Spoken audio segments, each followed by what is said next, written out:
welcome back. We are closing out our first week since the primary election last Tuesday, when you might expect the political news to kind of taper off a bit.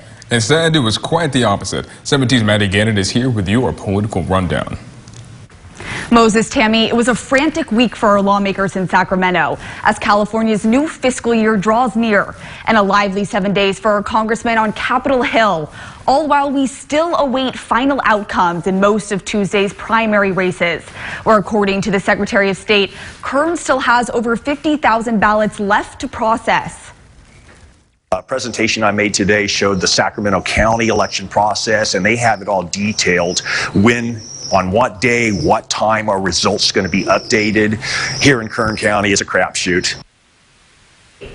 The pace of counting ballots here in Kern became a heated topic at Tuesday's Board of Supervisors meeting, when a group of residents who have expressed concern over our elections process for months returned to the floor. Registrar of Voters Mary Bedard responded Tuesday, saying Kern has given more updates on results than a number of other counties.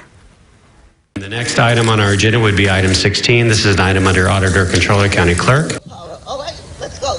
And at that same board meeting, Bedard announced an effort to give county supervisors term limits received enough signatures, over 20,000, to qualify for the ballot. The measure would limit board members to 2 4-year terms. Whether it's enacted will be up to voters to decide in the November general election.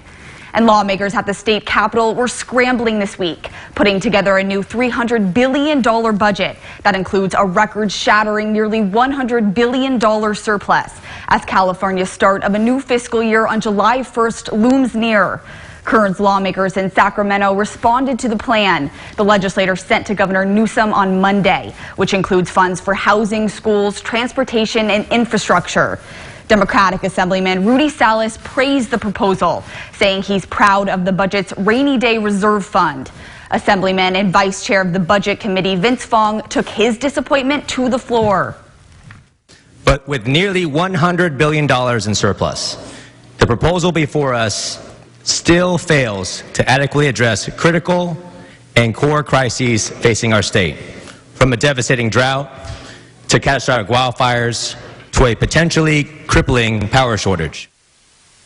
And rounding things out in Washington, it was an active week for House Minority Leader Kevin McCarthy. The Bakersfield congressman spoke 3 times on the House floor, urging Democrats to pass a Senate-approved bill expanding protections for Supreme Court justices and their families. That eventually passed on Tuesday.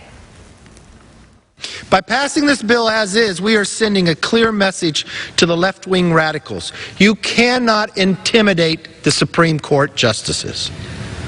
I hope we all take that message to heart.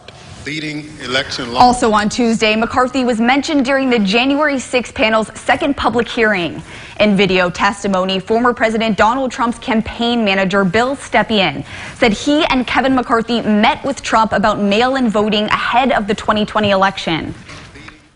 I invited Kevin McCarthy to join the meeting, he being of like mind on the issue with me, in which we made our case for why we believed mail-in voting not to be a bad thing for his campaign. And this week, both McCarthy and Congressman David Valadao sent a letter to the Biden administration, urging the president to reduce barriers to U.S. agriculture production. And yesterday, President Biden signed the Ocean Shipping Reform Act of 2022. The law, which Valadao co-sponsored in the House, aims to ease supply chain issues by implementing new shipping regulations. With your political rundown, I'm Maddie Gannon. Tammy Moses, back to you.